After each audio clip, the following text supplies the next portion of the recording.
안녕하세요. 파산관제인 홍익표였습니다. 이번 시간에는 얼마 전에 실시한 8월 21일이죠. 21일, 22일 실시한 파산관제인 연수에서 나온 파산관제인 업무와 관련된 이제 신규관제인, 기존관제인 이제 강의 들은 거를 한번 복습을 해보면서 도움될 만한 걸 한번 같이 공부해보는 시간을 갖도록 하겠습니다. 파산관제인 업무 일반론 1, 업무 일반론 2. 그래서 이제 일반론 1은 정현종 변호사님이 강의하셨습니다. 도움될 만한 게 좀 있으니까 한번 유심히 보시기 바랍니다. 파산관제 업무 일반론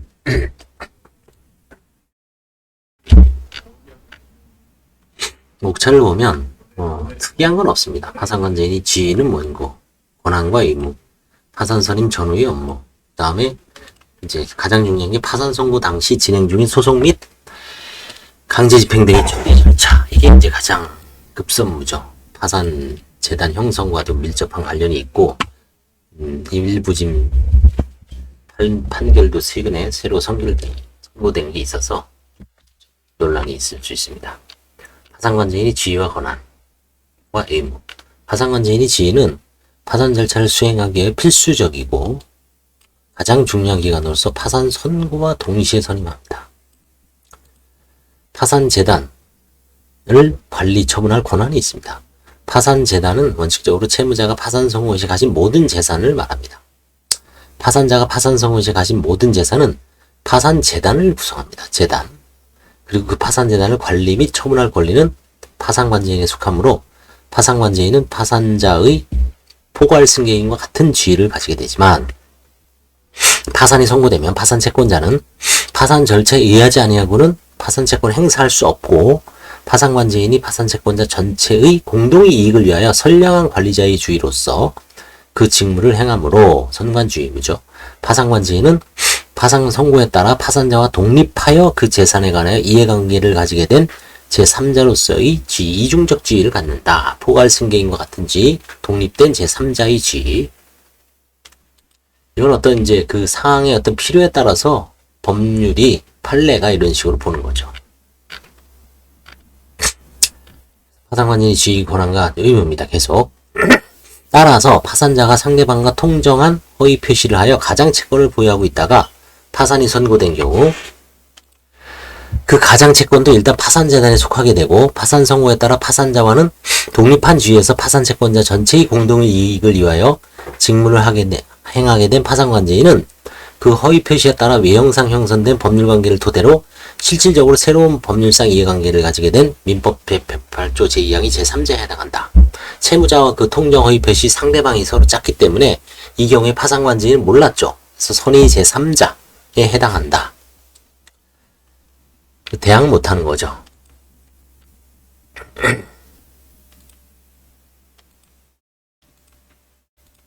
그래서 뭐 이것도 이제 동일한 판례입니다. 넘어가겠습니다.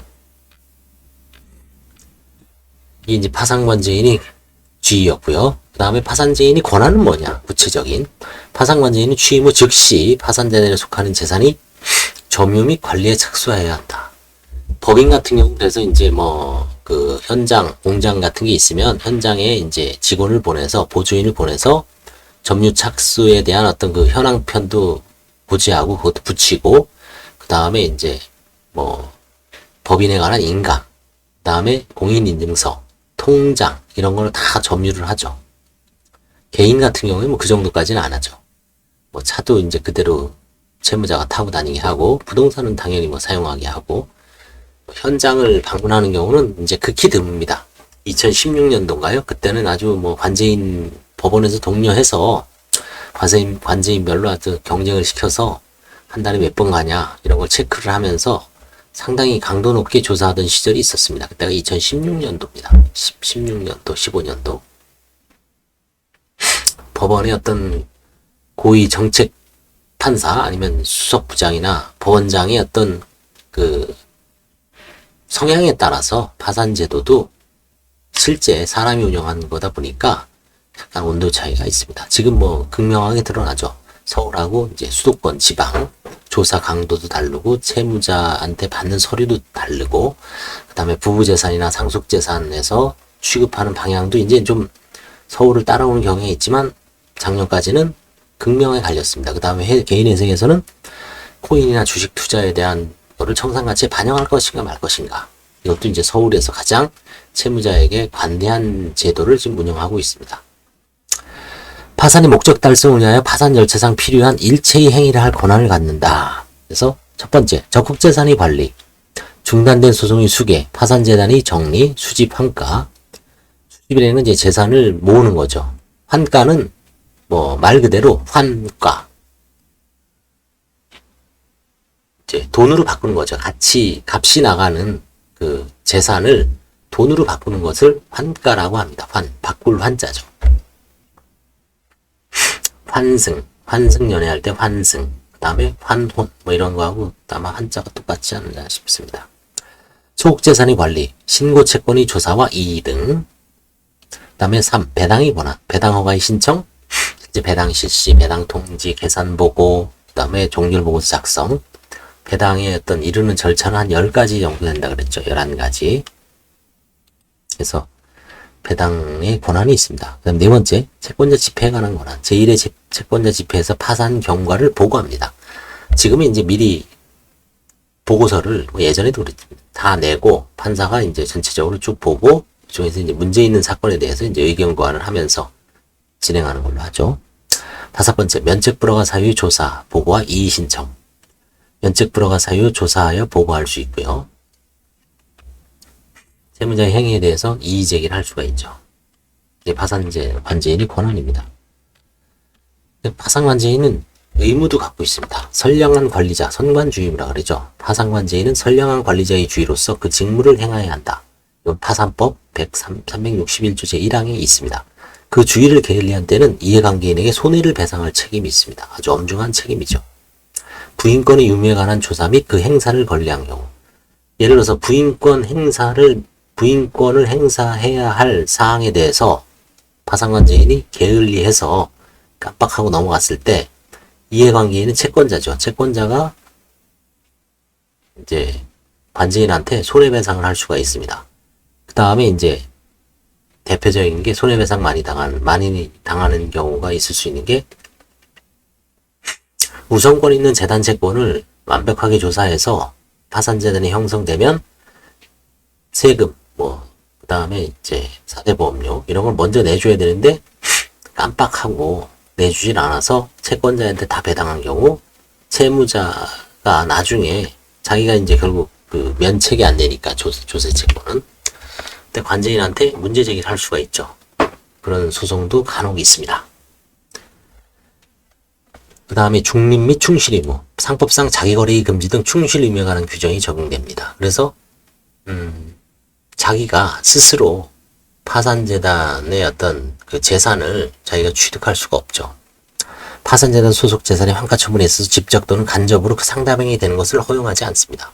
그래서 뭐 자기 친인척이나 배우자 명의로도 안 되죠. 자녀 명의로도 안 되고.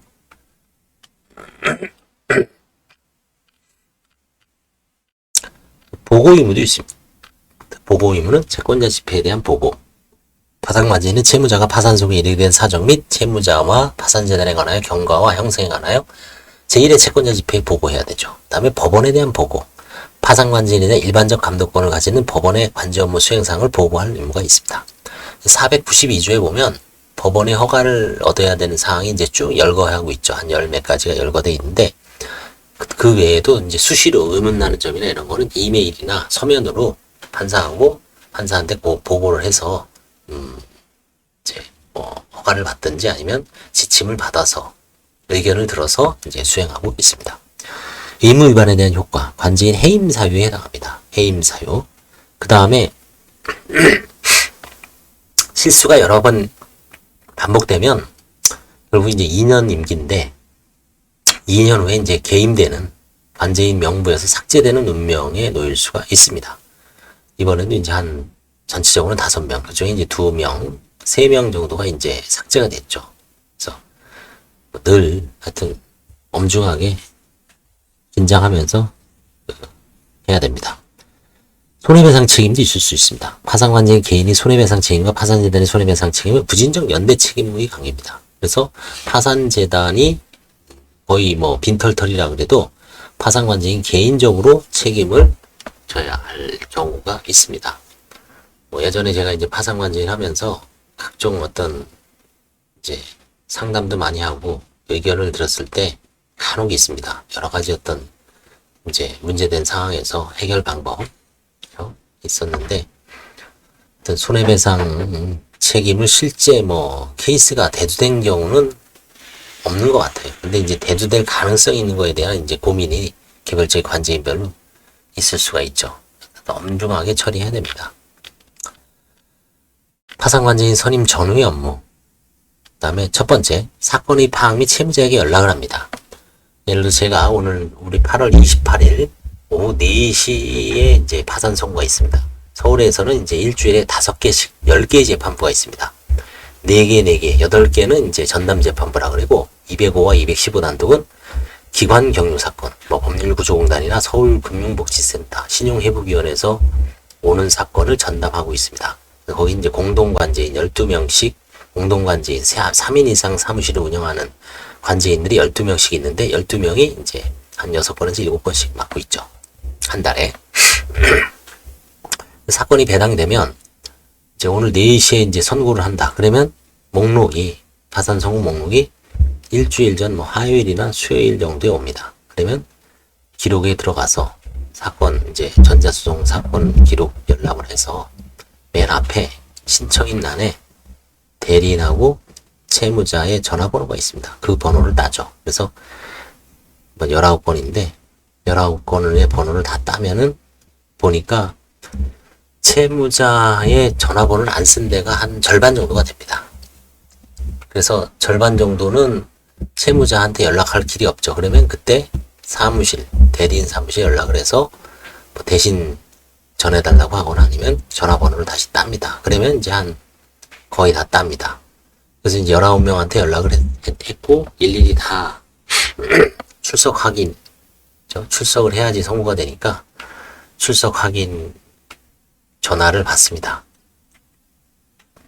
한 분, 제가 해보니까 한 분만 병원에 입원해서 도저히 연락이 안 오더라. 그래서 한 10시 반인가? 금요일인가? 10시 반에 해봤더니 병원이라면서 왜 늦은 시간에 보니까 입원해 계시더라고. 그래서 이게 이번에 파산 선고 때문에 전화를 드렸는데 자꾸 연락이 안 가서 제가 이제 저녁 늦게 전화했더니 입원해 계시더라고. 그래서 결국 이번 달에는 선고를 못 받으시고 다음 달에 받을 수밖에 없죠. 그래서 한 건은 이제 선고가 안 됩니다. 18건만 이제 선고하고, 그죠? 오늘 선고할 예정이겠죠. 그래서 10일에서 3일 전에 이제 선고 목록이 전달됩니다. 그래서 기록을 확인하여 신속히 채무자에게 연락하여 파산 선고 일정을 안내할 필요가 있죠. 구두로도 안내하고, 이제 문자로 보내죠. 문자로 몇 년, 몇 월, 며칠, 몇 시까지, 언제까지 뭐, 서울 회생법원 메토업정에 오시기 바랍니다. 오실 때는 준비물은 뭐고, 이제 좀 대충 그 상황을 안내하죠. 그래서 이제 거의 100% 출석을 시킵니다. 채무자가 선고 당일 출석할 수 있도록 조치합니다. 보통 선고 30번까지 이제 법정 내지 법정 주변에 이제 출석을 시켜서 관제인 내지 관제인이 보조인들이 그 법정에 들어가서 이제 구역별로 파트를 나눠서 이제 오리엔테이션 하죠. 우체국 촉탁관서 목록을 제출합니다. 우편물 보관 등 관리 어려움, 서울회생법원의 경우 관제인이 필요하다고 판단한 사건에만 촉탁도 활용합니다. 저희도 2018년인가 19년까지는 의무적으로 했죠. 법원에서 목록을 필수적으로 이제 우편 목록을 접수해갖고 이거 목록을 다 촉탁을 했습니다. 근데 2019년인가 언제부터 선택제로 관제인이 꼭 필요하다고 판단되는 사건에 한해서만 우편 촉탁 제도를 활용하고 있습니다. 그래서 뭐 저 같은 경우는 이제 원칙적으로 거의 하지 않고 있습니다. 파산관제인 선임 전혀 업무. 파산 선고 당일은 파산관제인 선임증을 이제 수령합니다. 이거는 이제 실무관들이 나눠주는 경우도 있고 판사님이 법정에서 직접 임명장 수령하는 것처럼 관제인들한테 수여하는 경우도 있고 대표 관제인한테 주고서 이제 선고 끝나면 이제 나눠 가지는 경우도 있고 파산관제인 선임증은 이제 선임증 한 장에 뒤에 이제 목록이 붙어 있죠. 지금은 이제 이렇게 중첩적 다중 채무자를 한꺼번에 선고하는 거기 때문에 일일이 예전에는 이제 채무자별로 한 장씩이었죠. 그때 뭐 이제 한 달에 한두 번 선고할 때니까 지금 이런 식으로 이제 선임증을 수령하고 채무자의 대면 및 자료 제출 안내문을 교부합니다. 그거는 이제 파산 선고 전에 미리 다 해놓죠. 30분 전에. 왜냐면 파산 선고 끝나고는 바로 신용교육을 하기 때문에 이제 시간이 없습니다. 보조인을 대동하든지 아니면 관제인이 직접, 주로 보조인이 혼자 하는 경우도 있고 다종다양합니다. 그래서 대면 및 파산 제출 안내문을 교부하고요. 사무실 위치도 알려줘야 되고 파산 선고 전후에 조심해야 될 상황, 면제재산 제도를 알려주고 그다음에 면제재산 신청에 대해서도 알려주고 그다음에 관제인이 관리처분권을 갖고 있으니까 재산을 함부로 처분하지 않도록 또 안내해주고요. 그다음에 자료 제출을 이제 어디서 어떤 서류를 떼는지를 이제 서면에도 있지만 기본적인 걸 알려줍니다. 그래서 파산관제인이 면책불허가 사유로 고지하죠. 면책불허가 사유는 10가지가 있다 그랬죠. 형사범죄 5개, 비형사범죄 5개. 그래서 이제 주로 이제 뭐 한 대여섯 가지가 문제됐죠. 불이익한 처분, 그 다음에 은닉, 그 다음에 설명의무 위반, 그 다음에 이제 재산 상태에 관한 허위 진술, 허위 채권자 목록 제출, 그 다음에 뭐 도박, 낭비, 그 다음에 뭐 7년, 5년 이내에 파산 면책을 한번 면책되고서 7년, 5년 이내에 파산 면책을 제기한 경우 면책 불허가 사유로 고지해 줍니다. 그다음에 파산관제인이 파산재단 관리 처분권을 갖고 있다는 걸 고지해 주죠. 그래서 재산을 자유재산, 압류가 금지된 재산이나 면제재산 신청을 해서 면제받은 재산, 면제 결정을 받은 재산, 그 다음에 관제인이 뭐 거의 한가 포기할 만한 재산, 그 다음에 파산 선고 이후에 새로 취득한 신득재산, 이 4가지에 대해서는 이제 파산관제인이 관리처분권이 없습니다. 뭐 그런 경우에는 본인들이 사용할 수 있죠. 그래서 이 외의 재산은 파산재단에 속하기 때문에 파산재단 관리처분권을 고지해서 반드시 고지합니다. 기타 필요한 사항을 안내하고 있습니다. 그 다음에 이제 파산 선고 후속 조치, 파산관제인 인감 신고를 합니다. 파산 선고 일주일 이내에 파산관제인 인감서를 법원에 제출하는데 통상 이제 저는 그것도 제가 직접 하는데 파산 인감은 미리 선고 목록 나오면은 바로 만들어 놓습니다. 미리 만들어서 전자수송에다가 제출대기 스캔 떠서 파일 분할한 다음에 19장 2장 다 찍어 놓고 파일 분할해서 스캔 떠넣어서 일일이 일단 다 담아 놓습니다. 그래서 이제 파산 선고가 4시니까 사무실에서 딱 오자마자 바로 그냥 19건 쫙 제출하면은 그날 합니다. 이것도 뭐 꾸물꾸물 대다가 번거롭지만 이거는 반드시 전에 하는 습관을 들이는 게 이게 보조인이 그렇게 하죠. 또 이제 보조인한테 바로 인수인계 받을 때 그렇게 했기 때문에 가급적 이제 그렇게 하고 있습니다. 다음에 파산선고 기입등기 촉탁을 합니다. 등기 등록된 재산이 확인된 경우 법원에 파산선고 기입등기 촉탁 신청을 합니다. 부동산, 상속재산 파산의 경우 비상속인 명의로 촉탁 신청이 가능하다고 합니다. 이거 저도 이제 이 강의 듣고 처음 알았죠. 이게 상속 등기가 파산해서 문제되는 건 이제 2가지가 있습니다. 왜냐면 상속인 명의로 한정승인, 주로 한정승인하고 이제 하니까 한정승인 명의로 취득이 됐을 때 이제 취득세, 등록세의 문제가 생기죠. 그래서 이제 이게 주저하는 요인도 되지만 피상속인, 돌아가신 명의로 상태로 촉탁 신청이 가능하기 때문에 거기서 이제 매각도 가능합니다.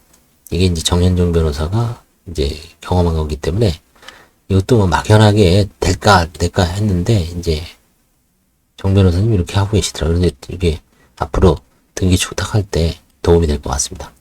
자동차, 관할 차량 등록소 사업소에 기재합니다. 자동차 인수인 문제가 있습니다.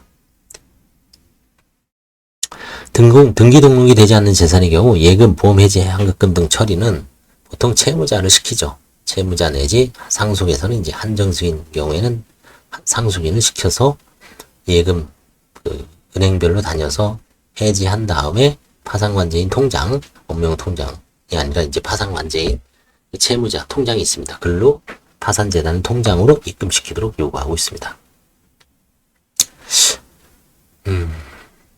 저는 파산송후 기입등기 촉탁은 거의 안 하는 것 같아요.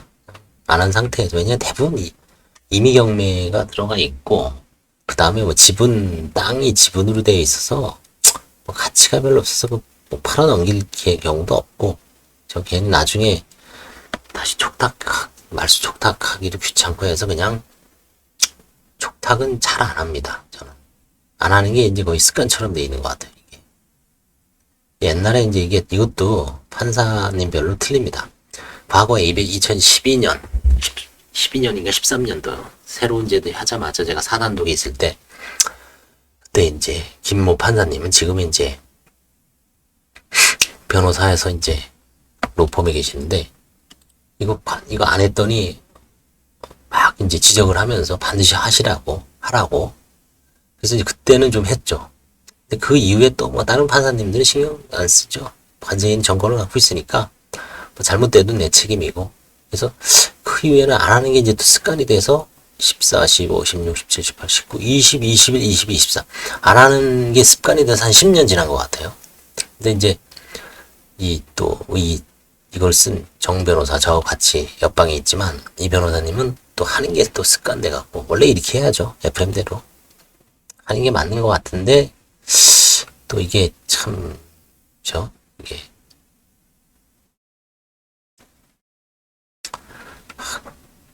별 이상한 사람이 다 있기 때문에, 그쵸? 원칙적으로 하는 걸로 배워야죠. 하는 걸로. FM을. 우리같이 좀, 이제,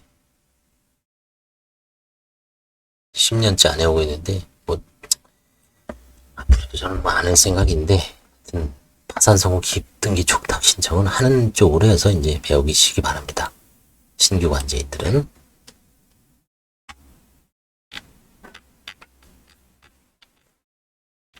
그 다음에 채무자 면담 및 관제인 보고서 작성. 채무자 면담, 뭐 이건 저도 한 10몇 년은 했지, 17년 했는데 거의 한 15년은 이제 저도 직접 면담을 했고, 최근 2년 동안 이제 직원을 통해서 면담을 하고 이제 중요 의논하고 이제 수시로 보고받고 해서 이제 웬만한 뭐 사건 파악은 다 하고 있죠.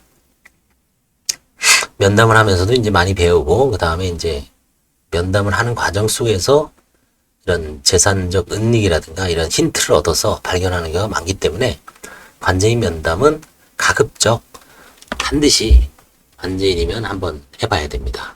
그렇죠? 그래서 관제인 면담 보고서도 직접 작성을 하다 보면 뭔가 이제 도움이 되죠. 그 다음에 이제 나중에 본인이 어떤 상황에 따라서 이제 서서히 직원한테 이관을 하거나 뭐 감독하는 차원에서 해도 되지만, 처음에는 무조건 초안도 작성해 봐야 됩니다. 초안도 저는 몇 년간은 한번 1, 2년을 한 것 같아요. 그래서 나중에 이제 초안은 이제 알바, 그쵸? 나중에 우리 딸내미도 시켜보고, 아들내미도 시켜보니까, 이건 중학교 내지 고등학교만 졸업하면 초안은 다 잡습니다. 단순히 유형이기 때문에 요약하는 게 어렵죠. 그 진술서를 딱 한 5줄, 10줄, 5줄에서 한 3줄에서 7줄, 보통 한 5줄에서 7줄로 핵심적인 걸 요약하는 것도 공부가 되죠. 딱 보고 핵심적인 게 왜 파산 원인인가, 그죠? 그것도 아마 지금 시간이 오래 걸리죠. 그래서 파산 관제인이 직접 채무자 면담을 진행하고 관제인 보고서를 작성해야 됩니다. 관제인 보고서는 파산송 결정문에 기재 있는 날까지 제출해야 됩니다. 보통 이제 일주일 전에 제출해야 됩니다. 그 다음에 시부인표는 3일 전에 제출해야 되고, 뭐 좀 늦으면은, 요즘은 이제 그거보다도 엑셀 현황표를 작성하는 게 또 주업무죠. 그것도 작성해야 됩니다. 채무자에게 과도한 자료의 제출을 요청하는 것을 자제하고 채무자와 적절한 관계를 유지해야 됩니다. 그렇죠. 이게 이제 사실은 이게 온도 차이가 크죠. 이거를 사실 잘 하면서, 할 걸 하면서 부드럽게 넘어가는 게 사실 중요한 거죠. 아주 엄격하게 해서 우리는 저승사자다라고는 바람직하지 않죠. 파산제도를 너무 어렵게 하고 채무자가 너무 고통에 빠지는 경우. 엄격하게 해야 될 거는 있습니다. 근데 그런 거 말하는 게 아니라, 모든 상황이라든가 이런 걸 놓고 봤을 때 천천히 해도 되는데, 모든 사안을 똑같이 요구하는 거는 좀 바람직하지 않죠. 흔히 말하면 강약을 조절해야 되죠. 강하게 나갈 거는 진짜 강하게 나가고, 대부분은 그냥 채무자의 어떤 사항을 놓고 봤을 때 부드럽게. 그래서 서울해생보험 같은 경우도 이제 자료 제출을 축소한 역사죠. 그렇죠? 저희가 처음 2007년 했을 때는 뭐 어마어마했죠. 그다음에 2012년도에 이제 34건인가요? 35건. 그렇죠? 그리고 이제 줄이고 다시 또 판사님하고 회의를 해서 다시 빼자. 그래서 29종. 29종은 저도 이제 관여를 했지만 29개로 줄인 겁니다. 실제로는 이제 30건 넘지만 30건 밑이었던 그 상징성이 있기 때문에 29건 맞추고, 그 다음에 최근 2021년인가요? 이쯤에 다시 회의를 해서 채무자 위주로 14건으로 줄였습니다. 그리고 이제 지금 대법원 양식에는 이제 뭐 좀 일부 증감이 있어서 거의 10몇 건을 서울은 유지하고 있습니다. 이폰 방식의 보고서를 이제 관제인 아이디를 따로 받아서 법원 전자수석 사이트의 관제인 보고서 관리 탭에서 작성을 하고 있습니다. 보조인은 형식적 업무를 하는데 그치고 관제인이 직접 면담과 보고서 작성을 수행해야 됩니다. 원칙적인 얘기지만 그쵸. 하지만 또 상황에 따라서는 또 보조인이 또 주로 하는 데도 있죠. 그다음에 파산 선고 당시 진행 중인 소송 및 강제 집행 처리 절차, 요거는 이제 중요하기 때문에 다음 시간에 이어서 한번 해보겠습니다. 감사합니다.